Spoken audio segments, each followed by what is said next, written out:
Welcome back, Dynasty lovers, to another episode of the Dynasty Interview Fantasy Football Podcast. I'm your host, Joseph Adrian, with my co-host, Scott Martin.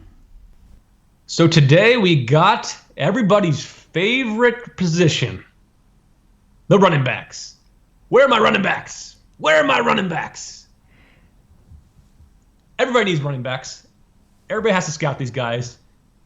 They get turned over on your teams so fast in Dynasty Fantasy Football. So pay attention, enjoy. We got the first set of running backs here. And I think we're probably going to break this up into probably three separate episodes. Yeah, so we got this is episode 1 of 3. But I think we got a good group here for you then. I don't know if there's any like stars, but guys that could be fantasy relevant. A lot's going to depend on draft capital, draft position, early opportunities. But we'll break down these good group for you. So the list we have you here for today is Tyler Algiere out of BYU, Tyler Badie out of Missouri, Greg Bell out of San Diego State, Kennedy Brooks out of Oklahoma, Ty Chandler, formerly of Tennessee, then he got used properly at UNC, James Cook, Georgia, Jashaun, Corbin, FSU, Tyron Davis Price, LSU. There's a lot of ties in this class, I have to say. Yep. There's Tyler's, Ties, Tyson's, Tyrons. And we got Jerrion Ealy out of Ole Miss. And then to finish it off, Jerome Ford out of Cincinnati via Alabama. So pretty good group here. Oh, yeah, man. I cannot wait to do these running backs. This is definitely my favorite position to scout, no doubt. Playing football, being a running back, it's a whole lot of fun getting to watch these guys and break them down. And this is definitely my favorite group, no doubt. Yeah. So what things are you looking at, or are we looking at when we study this film? Tell listeners how we break it down. Yeah, like we mentioned in our other in our QB episodes, these early episodes are about the film score, so what we're seeing on tape, and we'll throw in a couple of the sort of the measurables and stuff from their pro days and their combine stats and sort of their production that sort of complements what we're seeing on tape. But that's sort of our non-film score where we really get the big picture of these recruits as a whole. But our film score, we look at everything. So the vision, their ability to find that open area, their patience, how well do they read their blocks? Do they use their blocks? What kind of runner are they? Are they a physical runner? Do they finish runs? Do they break tackles? What's their contact balance like? Then obviously we look at their top end film speed, their quickness, sort of their speed out of cuts, their elusiveness and able to make moves in open space, and then the all important receiving ability, because in today's dynasty fantasy world, you need a pass-catching running back to really take your team, get you the most points you can. So it's crucial to have a pass-catching running back. We look at their ball security and then their pass protection. So all of these are sort of scored to give us our film score, and then we put that together with our non-film score after we get our, the draft capital, their landing spot, take their production and their measurables and all that stuff into play, and we get our final grade on these guys. And it's always interesting because you can love somebody, and then when you actually look at the score and you see the breakdown of how you scored each of these categories, you're like, you know what? Maybe I'm not that enamored with them. So it's really nice to have these scores to sort of compare because it keeps you humble.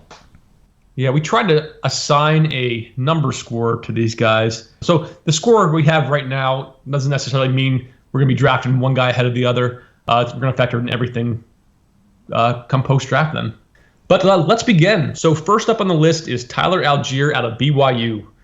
So he's 22 years old. We're going to be 22 years old going into the NFL season then. 5'11", 224 pounds, so pretty good size. He ran a 4.6 40, a 33-inch vertical, and 120 broad jump. So I would say pretty average. I don't know if you had the percentiles for him. Yeah, so his 40 was 34th percentile. His vertical was 33rd. His broad jump was okay at 62nd percentile. Now, he did have his pro day, and he ran a 7.09 3-cone, so that's 40th percentile. And he did a little above average on the bench press. But So I mean, we'll talk about it, but it's exactly what you see on tape. So. And then as far as his stats in 2020, had 1,130 yards, 13 touchdowns. That was 7.5 yards per carry, and he had 14 catches for 174 yards. And then in 2021, 1,600 yards, 5.8 yards per carry, 23 touchdowns, and actually had 28 catches for almost 200 yards then. So you want me to take Tyler Allgeier starting off, or do you want to take him? I'll take him. So okay. This is a guy that when I watch him on the film, I really like him. I like the way he runs, but with all of these running backs, the most important thing to do is as you break them down, try to envision what their role is at the next level, because ultimately that's what matters. You can have a super electric guy that you love, a la Benjamin, who just isn't going to fit the role that he needs Poor to on the team. We won't get into Eno. I still love you, bud. But Tyler Allgeier is an excellent early down running back. So he's just from the top. He's got good vision. I mean, really good vision as sort of a zone block runner. He runs so well sort of between the tackles. His cutback vision, his between the tackle running is excellent. He does a good job of sort of being patient and hitting the holes. It's just sometimes he's not as decisive as I would like him to be. And what happens when you mix that with just not being a very explosive back, sort of that start-stop, that can get him into a little bit of trouble. But this dude's a load. I mean, he uses his frame super well. He's a finisher. He's not going to bulldoze you, but he's a definite finisher. We use Pro Football Focus to kind of get these, they call it missed tackles. So it's not always broken tackles, but this is really the only metric out there to measure that I've found for how many broken tackles these guys have. He had 77 missed tackles forced, showed plus contact balance, and he just does not go down with arm tackles. So all of those are kind of the big positives I see with him. The problem is he's got below average top end speed. We already mentioned that on the 40, and that shows up. He's just got average quickness. If he had that burst and was more than just a one-cut runner, he would be so awesome. He just doesn't have that other gear. He's going to give you a little bit in the receiving game, but most of it was just done on screens and swings. So he's got a little bit above average hands, but I mean, nothing to really write home about there. Ball security was okay. He had 4 fumbles. And pass protection was just okay. His technique's not great. So overall, I like him a lot. I like the way he looks. It's just he's really got to find the right landing spot, because he's not going to be able to do it on every down. So I graded him at a 66. Yeah, as far as my grade, just to start off with the score, I have him at a 71 then. I actually enjoyed watching this film then. I think everything you said was spot on then. As a back with good vision then. He has nice patience behind the line then. He's a very physical back. We see a lot of these micro backs in this group here and really not really breaking many tackles at all or trying to avoid contact. He's a guy that sort of lowers that shoulder and gets those extra yards then. And he's going to be a goal line monster then. So he could get you those TDs. As you said, he's limited in. Well, one of the other positive, he actually has very quick feet then. So he's very quick adjusting the holes then. He has a nice sort of a plant and go. And he actually, for a guy this size, he actually can get skinny for those tighter holes then. So he sort of slips through some holes. So he's a very good runner then. The question is he ever going to be a true 3-down back then? Like you said, he's sort of average as far as hands go. He had a decent amount of catches, but I don't think he's necessarily a natural catcher. Not really dynamic routes he's running. There's some concentration drops as well then too. And his pass protection is definitely not the greatest then. And then there's some ball security issues. I think he had 4 fumbles. I was able to find then. So for this group, then that's a pretty large amount, except for if your name's Greg Bell.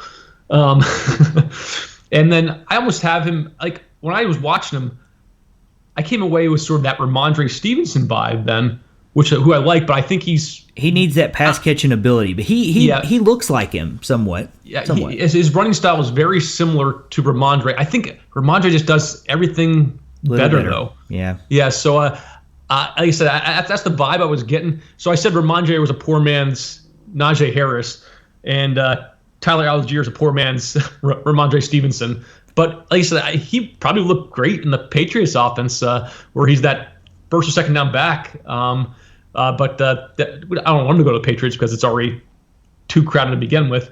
But if he can get that role, first or second down back, say in Atlanta, then with Cordell Patterson being the third down back, I think that could be a semi-productive role. And if he goes to Atlanta and he's the only guy there, he could even be drafted in the end of the first round, early second round. But I'm looking more at him at the end of the second, probably early third, if he gets a pretty good landing spot. But like I said, he's more likely going to be that 2-down back as opposed to 3-down back, and he's draftable then, so he's not like toxic. So like I said, I came away with that like the film, but there's definitely some holes in this game. So next up on the list, we have Tyler Beatty out of Missouri. 5'8", 197 pounds, ran a 4.4 540, a 33.5-inch vertical, and 121 broad. So he did have a pro day. He did have a pro day. His 3-cone was 707, 47th percentile. His 40 was 84th percentile. Vertical jump was 41st. Broad was 71st. And as far as stats, really had a sort of a limited role until 2021. But in 2021, he exploded for 1,600 yards, 6 yards per carry, 14 touchdowns, 54 receptions for 330 yards and 4 touchdowns. Yeah, he definitely was in the coach's ear. Yeah, there's no doubt. He got the ball every play. And his mom was paying him. On plays when he was on the bench, he still got the ball. Yeah, dude, for his size, you don't think he could be a workhorse, but he had 41 carries against Arkansas, and that was his final game of the collegiate season. And the thing is, it wasn't just carries; they got him involved in the passing game. If you watch our film, there's multiple times during the games that these announcers are like, maybe if Missouri would get someone else involved in the game, their offense would move. It's just like a video game. They just, same thing every play. Well, in the video games, you can make it work. Yeah. When I'm playing Madden, I have Josh Allen. It's either Josh Allen, Diggs, or I go over the middle to Dawson Knox then. That's just the way it goes. But life is not a video game, but he looked like a video game player at times then. So from my standpoint, he actually got a pretty good score. I gave him a 73 here. I thought his vision was pretty good then. He had excellent patience. He's actually a very natural runner. So he can run between the tackles. He can run outside then. I think where things are more limited then is he's not going to break a lot of tackles. He has contact balance then, and he's actually more physical than you would think a guy his size would be. He'll lower his shoulder and try to get those extra yards. But it's even with that try-hard attitude, he's not necessarily going to be a guy that can be relied upon to be a goal line back or be that Tyler Algier type back then. So that's where he's definitely limited from that standpoint. Yeah, I think that, I'm seeing a lot of the same things. Super hard runner, like, don't get me wrong. He'll go down after, too often on first contact. I mean, he's small. But he's a great outside the tackle runner, no doubt. I thought he looked uncomfortable between the tackles. I don't think he looked uncomfortable. I thought he was just more of a slasher. Yeah, so he tried to get that. Definitely more of a slasher. He misses those cutbacks sometimes, but he often gets into that second level, and he's pretty solid runner. And you mentioned about sort of that contact balance. He's got really good contact balance, and he definitely had a lot of missed tackles forced. So sort of this group, pretty higher up there. And he's just, I don't know that he can get it done in the red zone, so that's what concerns me. Yeah, and those missed tackles are not like him trucking people like Algiere. Yeah. It's him just using his elusiveness and his speed then to sort of get to the outside. Maybe guys getting a hand on him, but I don't think it's a true broken tackle then.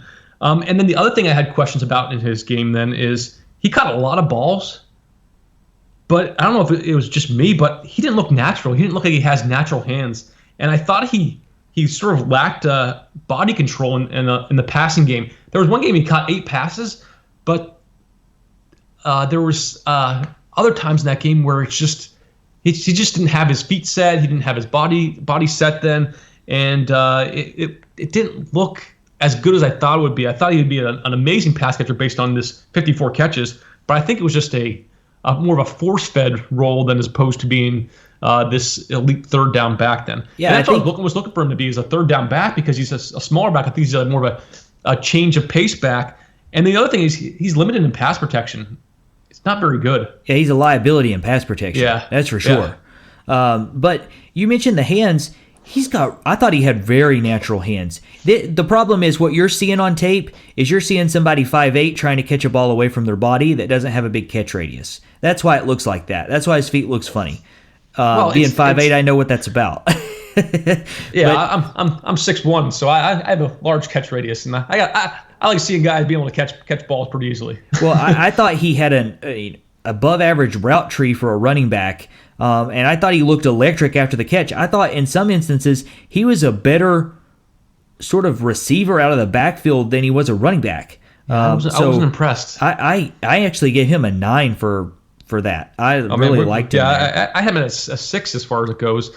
Like I said, there was times he looked okay, but other times that it just didn't look the greatest, and that's what concerns me the most. And even though I have a higher score on him overall than Algiere, I still think I would draft Algiere. The only other thing you didn't mention was like sort of his speed. So I thought his straight line speed was above average, and he can go if he's got open space, but he shows a little bit of sort of elusiveness in open space, but he's just not super electric. Okay, jump cut.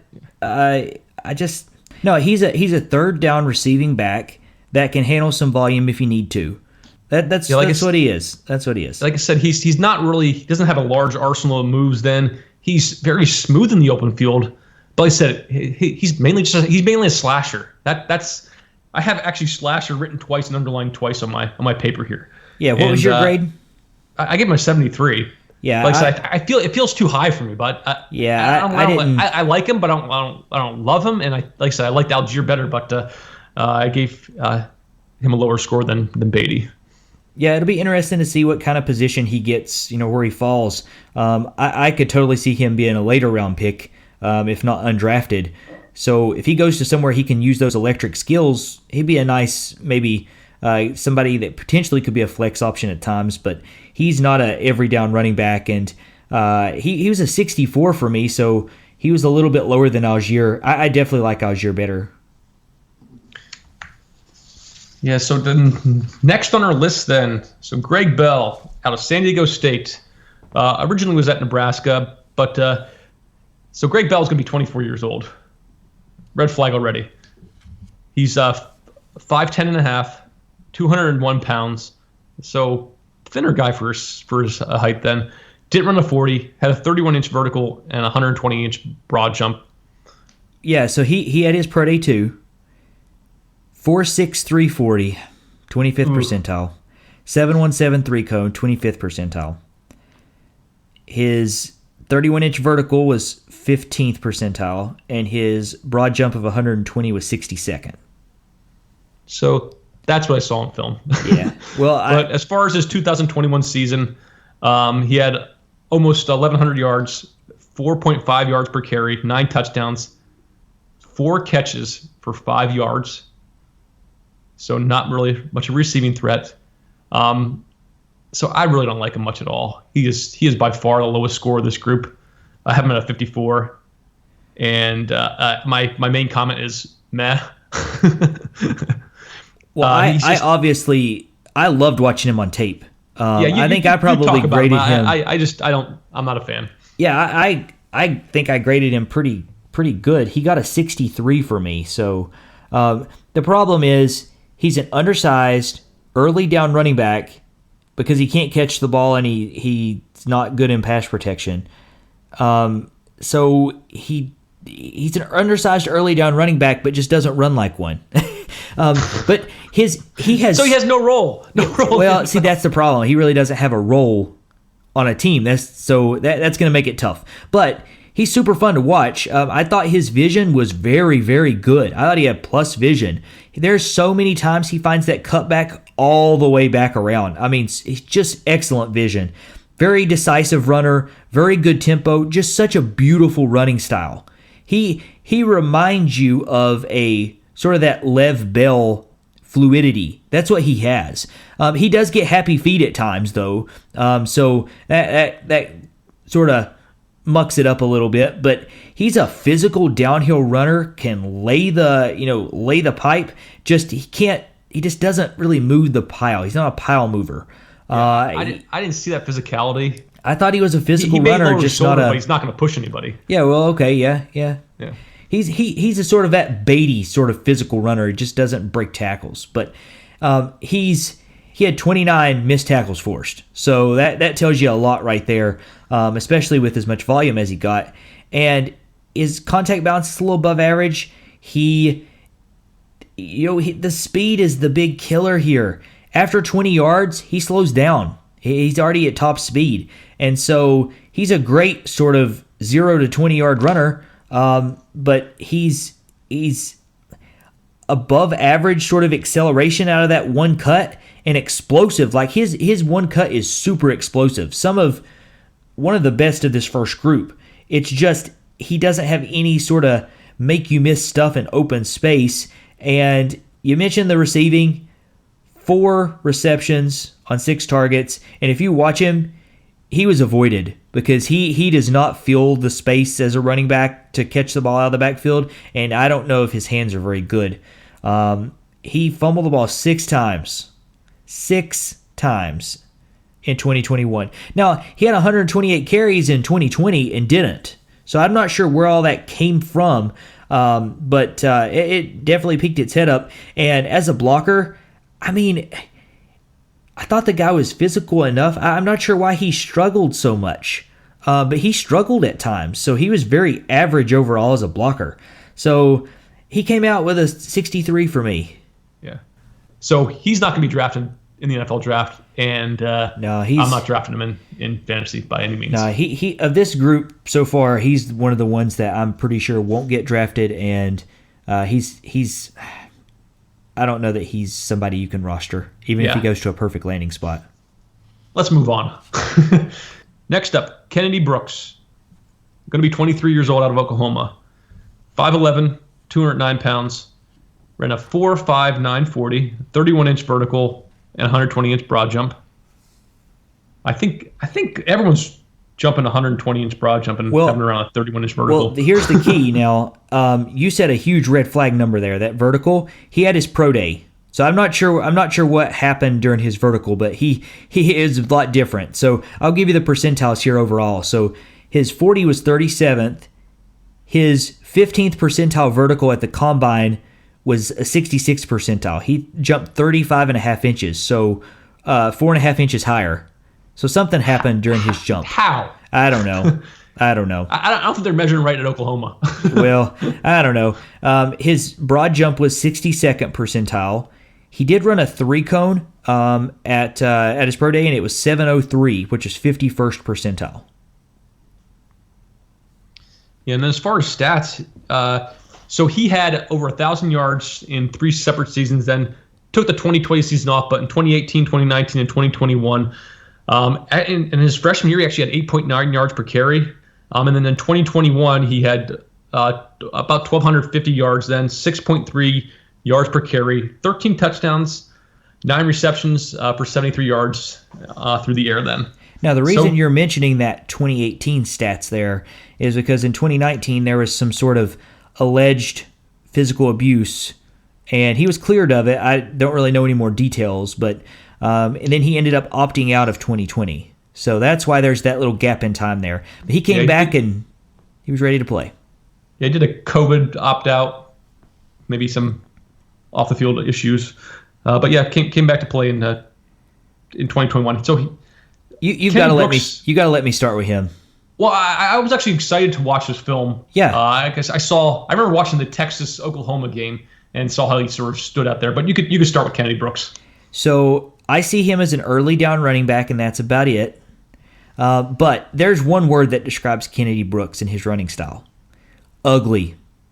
Ugly, ugly, ugly, but effective. He is a video game running back. Like, if you ever played against somebody that never uses speed burst, just uses the joystick, but then when they get in that open crevice, they just hit the right trigger and sort of take off. That's Kennedy Brooks. That is literally his running style. It is so effective. But if you only watch a small sample size, you're going to come away saying, man, this dude he sucks. He doesn't even know what he's doing. He's just out there just lollygagging around. But no, he uses his blocks better than anybody that's in this first group. That's for sure. He's just effective. He's got above average vision, uses that tempo well. Literally, the patience is such a double-edged sword because he is so over the top patient that at times it makes him indecisive and he gets tackled for loss or just doesn't get as many yards as he could. But overall, this was the hardest grade for these for vision and patience that I've had. I mean, I had to watch so much tape on him to understand that that's just how he runs, and it works.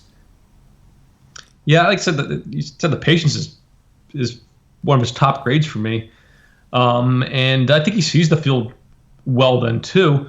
But it's not like a thing of beauty. He's not necessarily a smooth runner until he gets to that open field. When he sees a hole, then he'll hit it hard then. And he's actually his breakaway speed seems a little bit better than that 4.9. He is 4.59 40. I don't know that I've ever seen a running back that can feel the pressure around him as good as he does. He knows he uses the perfect amount of speed for every run. He keeps the distance between the people that are trying to tackle him. He keeps it the same the whole time by changing his speeds. It's beautiful. Just ugly. Yeah, and he actually has a very good contact balance. So he's a guy that's able to break tackles, able to stay up on his feet. Definitely more that first or second down running back. He's very limited as far as his routes. He drops passes. I've seen then too, and like I said, he's averaging 9 to 10 yards. 9 to 10 catches per year. So he wasn't used very much in the Oklahoma passing game, and then his pass protection seems to be an issue. Yeah, it's not great. I don't know why, but it's not great. Above I don't average. think he's not asked to do much. Usually they do that sort of that option read, and he goes off and tries to take some guys with him as far as a rushing threat. But they don't really have him stay in there much. And when they do have him stay in there, it's not the prettiest thing in the world. So I gave him more of an average on that one just because I didn't see too much of it. Has very good ball security. I think he had one fumble in 3 years. So I gave him a pretty high scores on that then. And then, like I said, he's always running that. He doesn't seem like he's moving fast until he's out in the open field. And then I don't know. It depends on what team it is. But there were some times where he got caught easily, and other times it looked like he was just blowing by guys. So I had a tough time placing a finger on what the true film speed was. I have here written slower film speed, but can get going on the longer runs. So it was weird. Like you said, it's not pretty, but it's effective. It's because of that change of speed. He doesn't have that big explosion out of his cuts, but he has a good one cut. So it's just so weird to watch him run. It's so hard to describe because he's unlike anything I've ever seen. But so his speed, I gave him very average score. And same thing with the elusiveness. you talked about his hands. I mean, 9 catches on 12 targets and 2 drops, limited usage, so that was a knock. But hangs onto the football, and you already mentioned the pass protection. So here's the thing. It all comes down to this. You're going to have NFL teams that look at him and go, he sucks. He's trash. He's not for me. Then you're going to have teams that say, I love this guy. The thing is, his running style will translate to the next level. It will, because he knows how to run. He is the definition of a running back. He uses his blocks as, to the last second. He uses his blocks. So he's going to translate. So he's one of those guys, I think if he gets a good landing spot, his score's going to bump up pretty nice for me. But if he gets a bad landing spot, he's undraftable. So wide range of outcomes for me. I don't think I'm going to have him in any draft. I think just because he has that big school, Oklahoma, people know him from 3 years of production then, I think he's going to be drafted higher than I would feel comfortable. Like I said, scouts weren't giving him glowing remarks, but we'll see.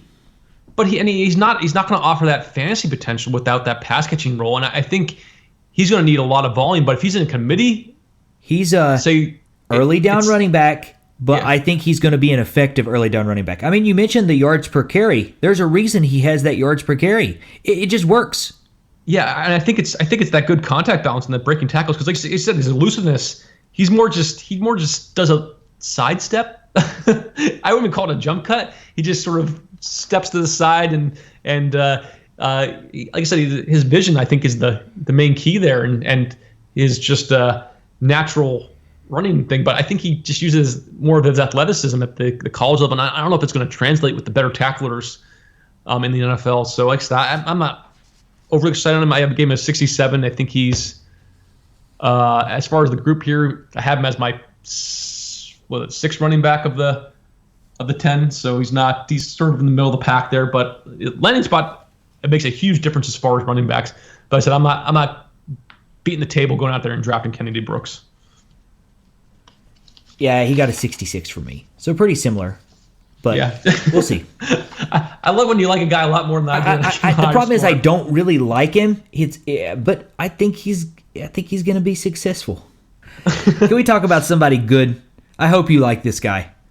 Yeah. I know him pretty well. So the moral of the story is, if you're at Tennessee, transfer and you'll become better automatically overnight. You don't have to do anything else. Just transfer from Tennessee and you'll be better.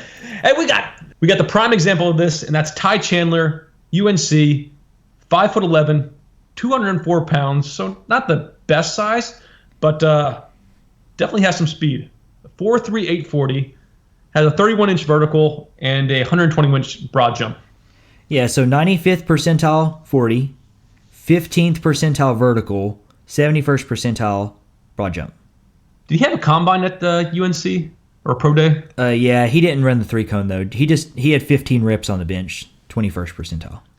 I'm pretty sure the measuring sticks at the combine only measured up to 120 inch as far as the broad, and only went up to 31 inches as far as the vertical, because everybody has that. Yeah. And if what's his face is doing better at his pro day by 4 inches, I'm interested to see what the other guys did as well.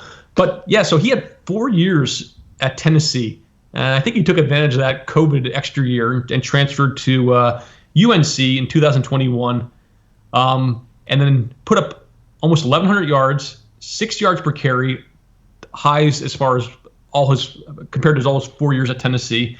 Had 13 touchdowns, 15 receptions for 216 yards, so 14.4 yards per catch as far as receptions, and he had one receiving touchdown there.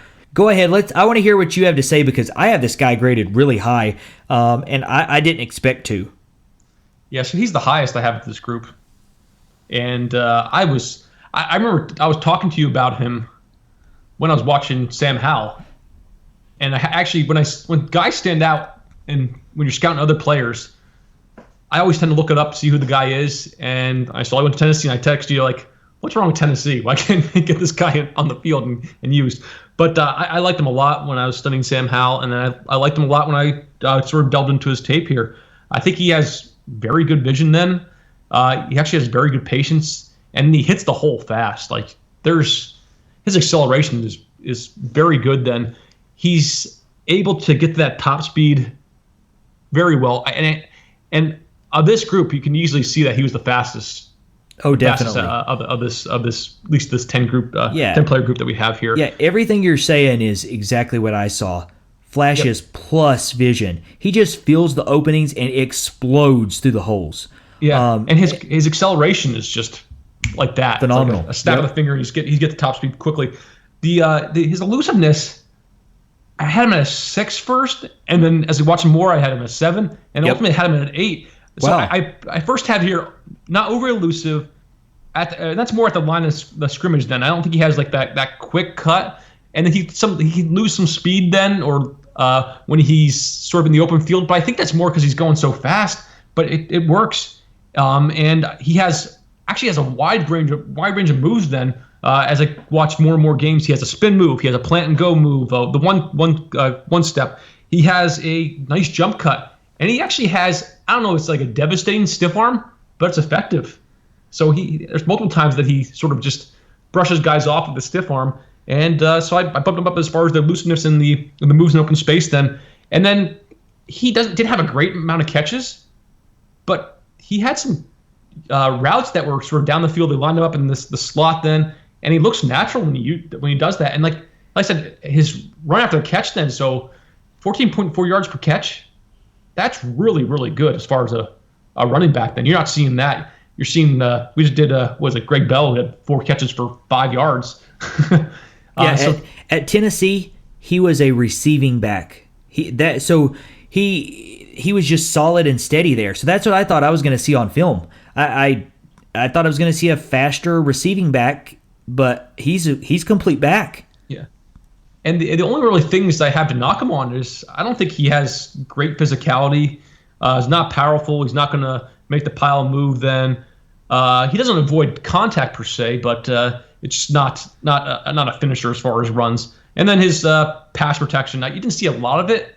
He wasn't bad. He was willing, but I don't think it was anything special. I think he's going to need to clean it up a little bit in the NFL then too. Yeah, but like I said, I like what I saw here. He's 75.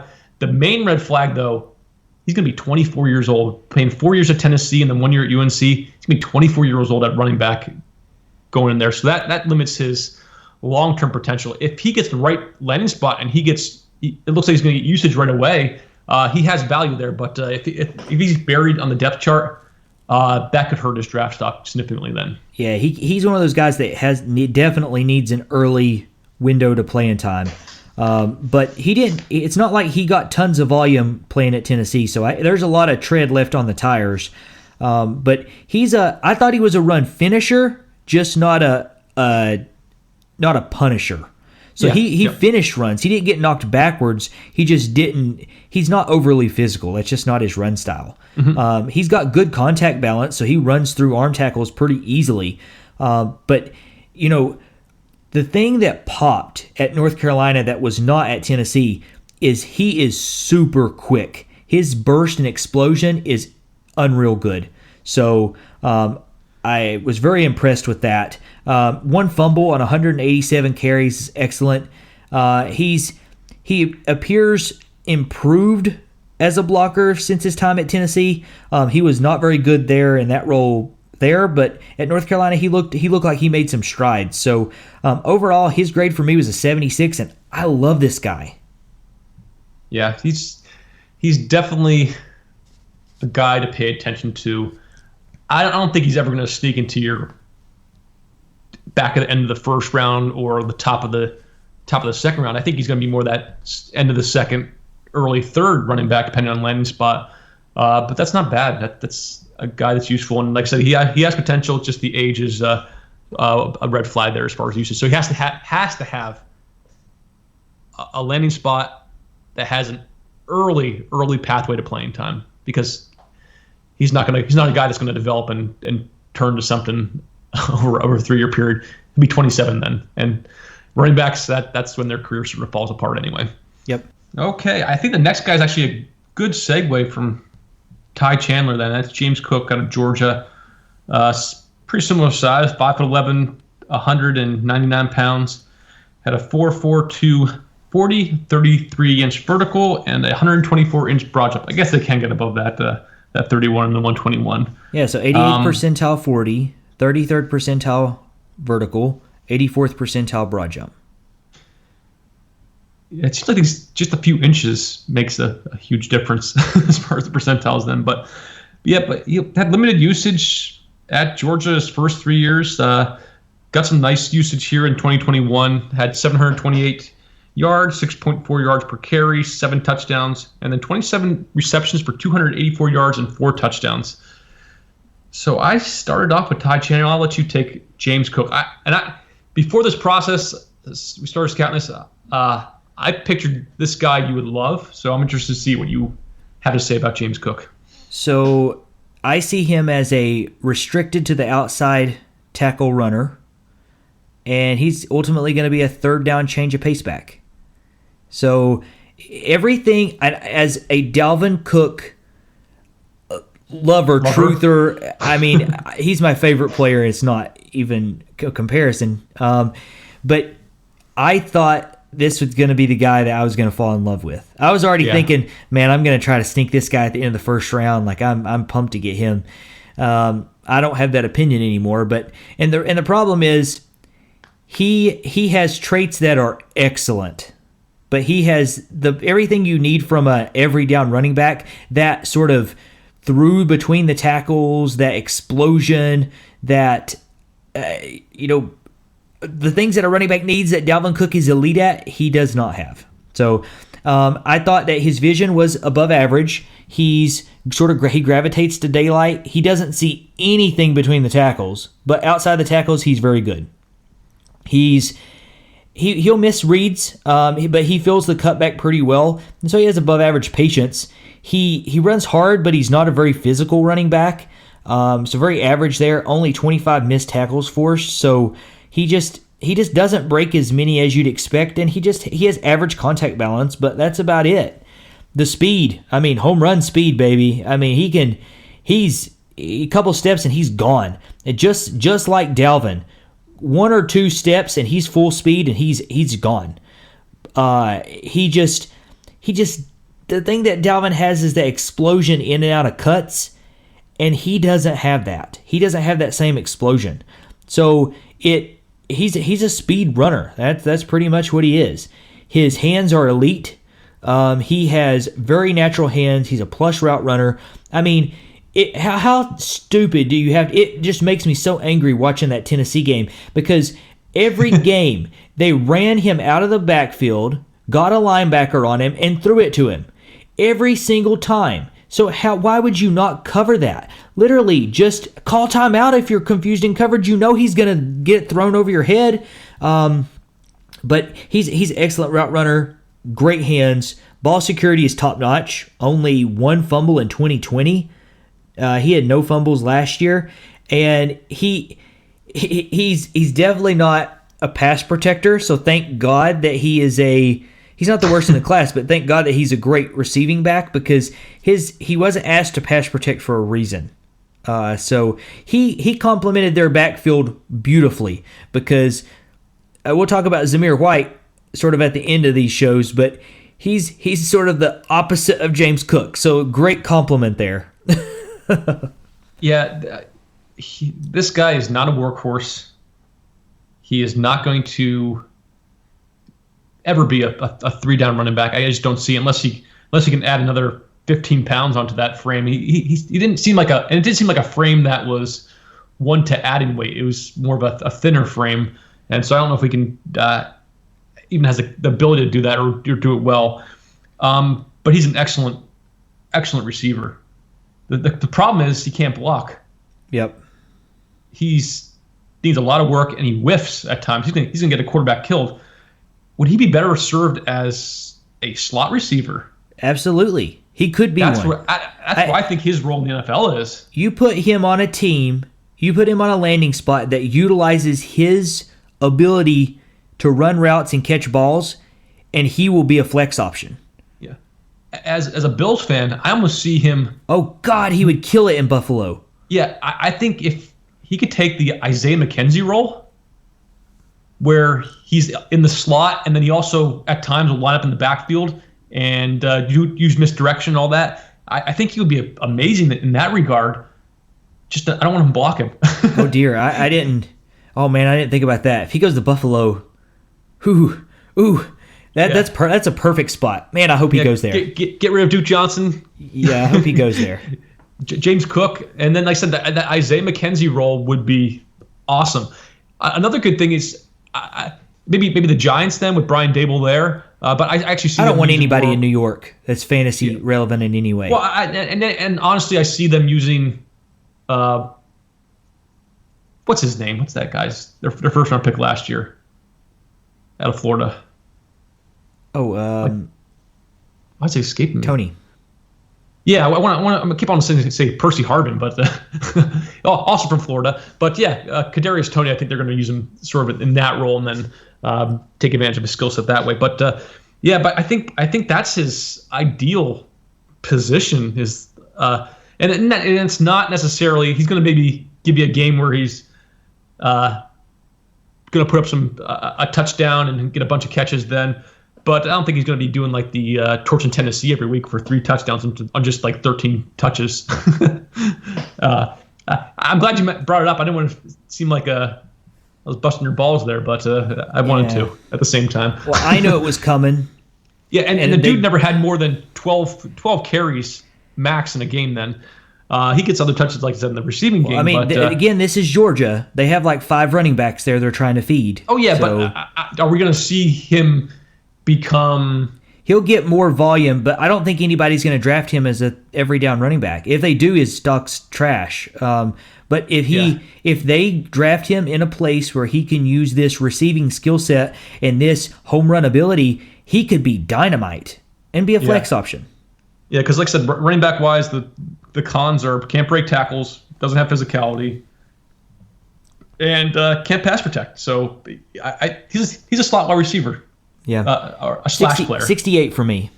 Yeah, I got 66 on him. Okay. So pretty similar from that standpoint. But yeah, it'd be interesting to see where he goes then. Next on the list, Jashaun Corbin then. So Corbin Dallas multipass for you Fifth Element fans out there. And best of luck to Bruce Willis with the aphasia. Usually doesn't go too well. Usually it's progressive. But as far as Corbin, he's going to be 22, 5'11", 220 pounds. Did not participate in the combine. Did he have a pro day that you were able to find? Yeah, he did. He didn't run the 40. I really wanted to see that. But he had a 6'9" 3-cone, 76th percentile, 34-inch broad jump, 49th, 118-inch, 34-inch vertical, 49th percentile, and 118-inch broad jump, 49th percentile. Yeah, and he, as far as production-wise, pretty limited in his first 3 years. He was actually at the first 2 years was at Texas A&M. But in 2021 had almost 900 yards, 6.2 yards per carry, 7 touchdowns, 25 receptions for 144 yards, and 1 touchdown. So Corbin, I had times if I want to like him, and then other times I'm like, this guy's not very good. I saw a guy with, say, decent vision, decent patience.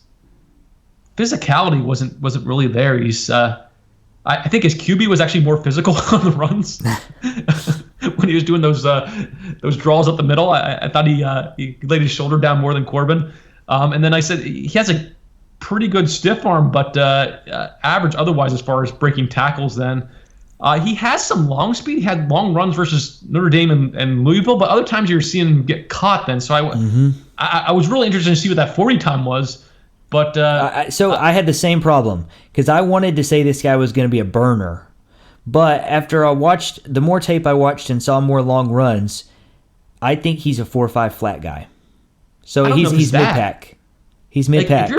If you're a 5.4 flat guy, you run your 40. See, that's the thing. I think like a 4.65 guy. He's hanging his hat on being a burner, and I think he didn't want to show he's not. I think he's 4.5 flat. Yeah, I didn't see that burn on the film. Like I said, he had long runs, but it wasn't there. It wasn't obvious then.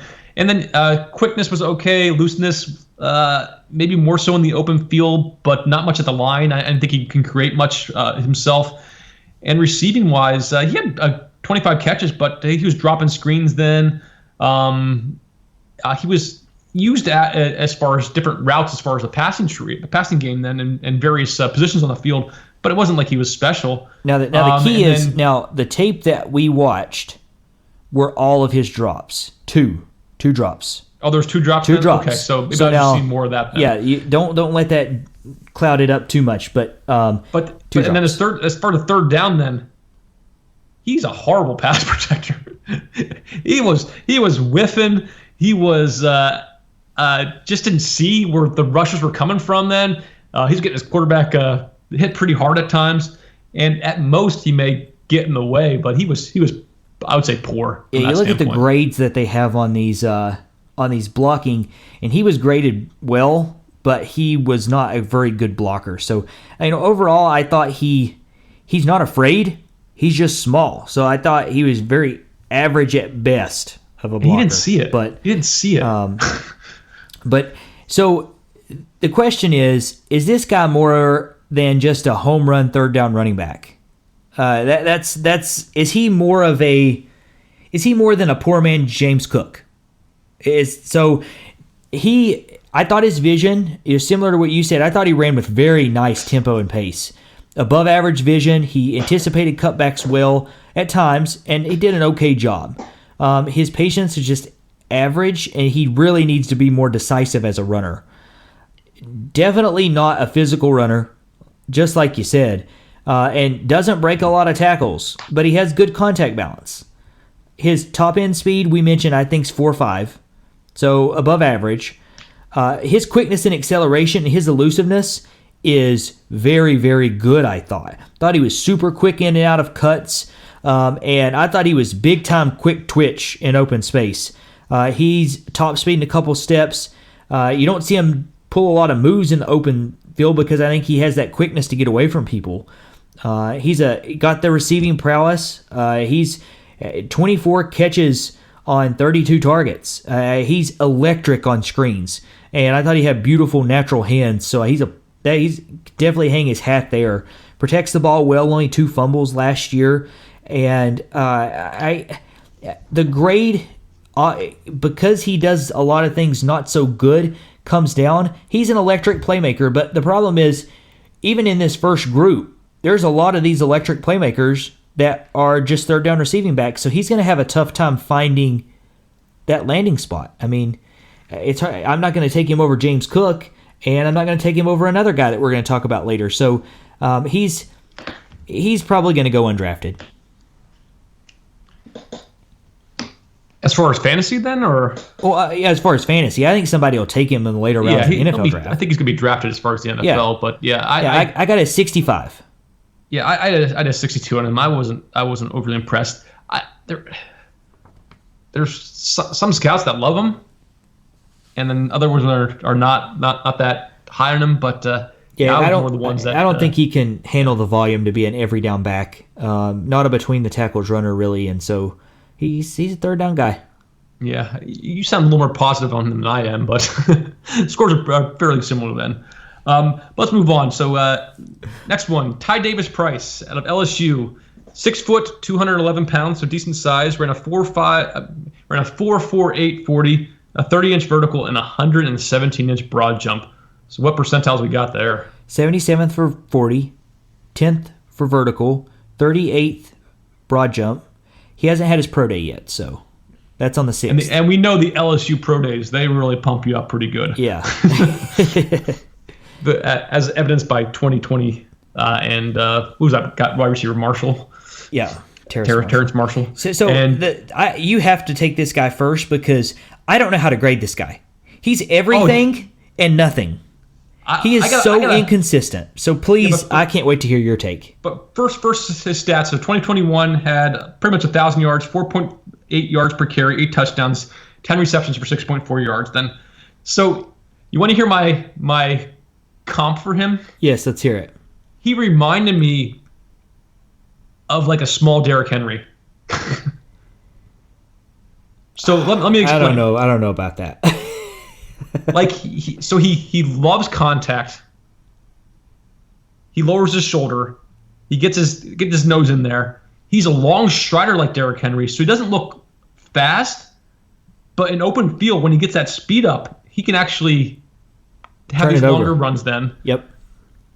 But he's not as fast as Derrick Henry. And like I said, he's not as big as Derrick Henry, so that physicality doesn't break as many tackles then, doesn't sort of have that same sort of contact balance then.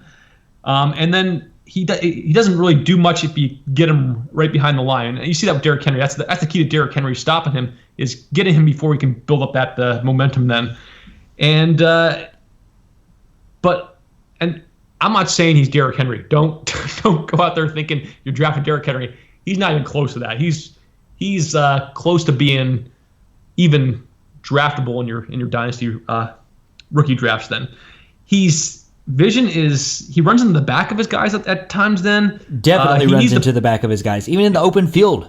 And he needs the play to go right. He needs that hole. But if that hole's there, and he can get that long stride going, he can be a pretty successful back in that regard. But he's not going to create much on his own. Like I said, he has that strong legs then. The top end speed, that long strider is just down the field, but he's not like a quick guy. He's not an elusive guy by any means then. And then as far as his receiving chops, limited use. He's a body catcher, poor hands. They had like one play where they had him at Wildcat. It was a good snap. He dropped it and fumbled it. Oh, it was a tall snap. It was catchable. At most, it was at his face mask. At most. And he dropped it. And I saw him look at the center afterwards. I'm like, no, dude, that's on you. And then his pass protection, he wasn't asked to do much then, but when he's pass protecting, he drops his head. He doesn't, and he misses the guy then. So that was really questionable from that standpoint. But interesting enough, he had 287 yards against Florida. That was an LSU record for all those great running backs they had there. Florida's nasty good at run defense. Always. So I don't know what happened in that game, and he looked really fast that game. And other games wasn't so much, but other than physicality and then maybe that long speed, then I don't have a positive scores on this guy. So I guess I liked him a lot better than you. You have to grade what you see on film, and depending on where you watch the games, for this guy especially, watch them in order of the year, because he was a different running back later in the year than he was earlier in the year. It was very evident on tape, and he's 21 years. He's going to be 21 when the season starts, so maybe there's some growth there. But I saw exactly what you saw in a lot of these things. The vision, the patience, he's indecisive, misses opportunities to bounce it out routinely, and he would rather run you over or just run through contact in general than go through the opening, and runs in the back of his lineman. So very average at best scores there. Obviously, his physicality is excellent. I mean, he has great contact balance. He's a forward leaner, finisher, and always is moving the pile. Never goes backwards, and he can dozer you. He likes dozering you. But he had 37 missed tackles forced, and the reason is he's just always in contact. So I mean, it's hard to. He doesn't have a lot of yards after contact either. So he's so challenging, man. He runs you over and pushes the pile, but he's not getting away from you. Yeah, but he runs 4.48. Explain that, Jazz. So he's a guy, I saw the above average top end speed, definitely a long strider. But his quickness, his short area quickness, is just a little above average. He doesn't have that boom or burst that you would expect. But he had 3 fumbles, so okay there. I thought he was a very capable pass protector. I mean, there's some technique things. He's 21, or going to be 21. But he's very capable, so I didn't knock him too bad there. I think that was ultimately the difference in our score, because I gave him an 8 for pass protection. He's actually graded really well, too. So he got a 65 for me. Yeah, I gave him a 62. Okay. He has the size that you're looking for in a running back, but I don't think he has the skills. Can you learn how to run behind blocks and learn how to run with patience? You can. You can't teach 4.48 speed, and you can't teach just being able to run through everybody. So, I mean, maybe this is a young guy you can take I'm going to take a flyer on him if he goes somewhere, because he's got the skill sets that you can maybe learn the other stuff. Yeah. Maybe a late round flyer. But, late round flyer guy. I think people are going to draft him before me. And I see this as probably a late 4th, early 5th round flyer guy. And in the draft, I think he's going to be drafted later, or undrafted. So you'll get a chance at him. Yeah, as with all these guys, landing spot matters. But I don't see getting much of him. I just didn't see it. And like I said, and you look at the Florida game. So he only had almost 300 yards. That's almost if you're going to watch one game to get excited about him, just watch the Florida game. Don't watch anything else. That's like a third of his production in the year in one game. Yep. So next up, Ealy out of Ole Miss. 5'8", 189, 4.52 40, 34.5 vertical, 128-inch broad jump. Yeah, so that's 62nd percentile for 40, 54th percentile for vertical jump, 94th percentile for broad jump. And at his pro day, he ran a blistering 4.43 40. So that was the 86th percentile. So definitely matches. Didn't run a 3-cone though, so. Yeah, so pretty athletic guy then. And I call him Mr. 700 as far as production. Had 700 yards in 2019, 2020, and 2021 on the ground. In 2021, he averaged 5.8 yards per carry, had 5 touchdowns, had 32 receptions for 218 yards and 2 touchdowns. So I really enjoyed watching this guy's film. I thought it was a lot of fun.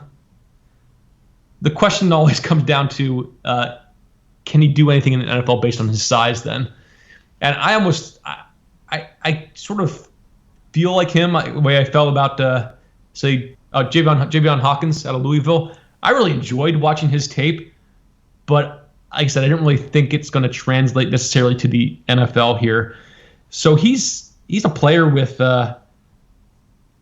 good quickness, good elusiveness, good receiving chops. He's very natural from that standpoint then. Ball security was pretty good then. He has decent vision more so on the outside. He's not necessarily the greatest inside the tackle runner then. And then patience was okay. He sort of was trying to get the ball and go. He's not like the patience that we see with some of these other guys. It's like Algiere or Corbin then, those the guys that sort of wait for things to develop then. And then he's a guy that when he's initiating contact, he lowers his shoulder and tries to hit you hard then. But it's not always effective at 5'8", 189, but he's slippery. He was able to break some tackles. There was one play, there must have been like 5 guys around him, and all of a sudden I see him shoot out of the pile there and get another 10 yards then. But he's going to have serious limitations near the goal line, and he's never going to get a goal line carry. I'd be very surprised if he ever gets to carry inside the 5-yard line because it's just not there with that size then. But like I said, he's if only he was bigger. If I had that sort of squared off here, if only he was bigger, he could be a productive back. Because I think he has that desire, those skill sets. But he'll be drafted in the NFL. He has a kick return ability and has those chops then too. But I wish he was bigger. Yeah, I agree with a lot of the things you're saying. The question is, I mean, it's not a question. It's a fact. He's not anything more than a third down pass catching running back. He's an electric playmaker. His best trait is he can make you miss in a phone booth. If this dude ran a 3-cone, he'd be pushing Denzel Mims numbers. You know, that 6.66 3-cone. He's super electric with the ball in his hands, super slippery. But I saw the same thing with the patience and vision. Very average. He needs to be in open space. He needs to have an outside run. Not going to do it between the tackles. And he's a little bit above average physically, like as a runner, and he can break a few. Like you'll see some arm tackles broken, but oftentimes he just goes down with any contact. he had 45 missed tackles forced, according to Pro Football Focus, on 132 carries. That's an insane percentage. So he's obviously a missed tackle waiting to happen. It's just not a power run you over top guy. Yeah, he's like I said, he's fun. I enjoyed watching his games. There's some guys that are painful. Yeah, but he was enjoyable. Yeah, he finished as a 69 for me. So the top end speed is there. It's definitely above average. And this dude can catch. He had 32 catches on 35 targets and 1 drop. And so he's dynamite with the ball in his hands. He never fumbles. He had no fumbles in 2020 or 2021. And pass protection, there's a reason he's the third down running back. He's not going to be in there pass protecting. And he looks overmatched often. So he's average at best. I think they saw that at Ole Miss then too, and they didn't have him back there pass protecting much at all then. Nope. It was very limited to what we saw in the film. He tries when asked, but yeah, definitely limited by size. Absolutely drafted. He's going to be drafted higher because of his return ability. But he's got I really hope he goes to a nice landing spot that can use him. Another guy, man, you get one of these nasty, fast, pass-catching running backs in Buffalo, golly, they're going to look good. So he's another guy I wouldn't mind seeing there. Yep. And finally on our list, we have Jerome Ford out of Cincinnati via Alabama. He's 5'10 and a half, 210 pounds, had a 4.46 40, a 31-inch vertical, and a 118-inch broad jump. Yeah, so a 82nd percentile 40, 15th percentile vertical jump, and 49th percentile broad jump. Yeah, and as far as production, pretty limited production in his first 2 years at Alabama.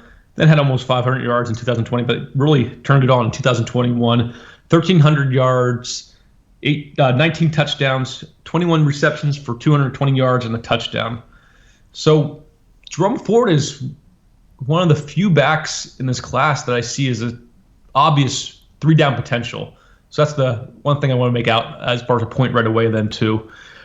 He has pretty decent hands then, and I think it was a little bit handicapped by the quarterback play. I don't know if you saw this or not, but Ritter tried to kill him a few times going over the middle. Yeah, I'm not a Ritter fan, so he does that to his receivers. He does that to Ford. Then I would not want to play any receiving position for Desmond Ritter. Yeah, I think Cincinnati was good because of Jerome Ford.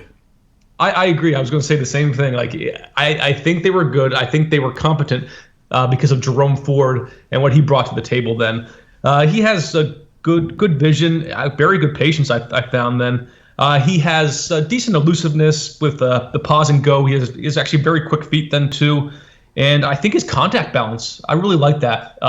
You saw him bounce off a few guys, stay on his feet then, and sort of cream into the end zone on a couple occasions then. And he actually has that breakaway speed, so he has that sort of have your week set if he can break off a big run and take it to the house in the NFL. And that's what you want to look for in a lot of these guys, because there's a lot of sort of ground and pound guys in this class then that are not necessarily going to take it to the house. But I see Jerome Ford as a guy that can beat the corners to the edge, then break away from those corners when he does get in the open field then. And then I think the physicality, he'll lower his shoulder. It's not the toughest runner, but he will get dirty in that regard. The only thing I have is a sort of lower is his pass protection definitely needs work. He's willing, but needs work. I don't know if he was just trying to get Ritter a little payback at times then, but yeah, his technique's not great. Yeah. But what did you give him for vision and patience? So vision, I gave him a 7. Patience, I gave him an 8. Okay. The next lowest score I had on him was actually his quickness and acceleration. I didn't think he got up to top speed as fast as I would like then, but he can ultimately hit that as far as the long speed. Yeah, so I think the thing that you didn't mention that's kind of really the only knock for me on him is his patience and his reading his blocks, because he has times where he's he's sort of inconsistent. So I thought his vision, I gave him the same score. I think it was a little above average because he would meet hit these cutback lanes and bounce out runs a lot, and they looked great. But he had a lot of these muddy runs where he just ran himself into trouble. And the reason is he's an indecisive runner at times, but he's the perfect blend of that physicality with still the home run speed potential. His tackle breaking contact balance, awesome. There's times that he goes down a little easy, but I mean he had 52 missed tackles for us, so that's pretty good. And you mentioned that we saw that 4.46 speed on tape. He definitely can be a home run hitter, and the part that you mentioned that I love to see is when running backs can vary speed. And the ones who have that extra burst to get that gear to sort of get away from once they get through the linebackers, those are the ones that excel. And this dude's got that burst.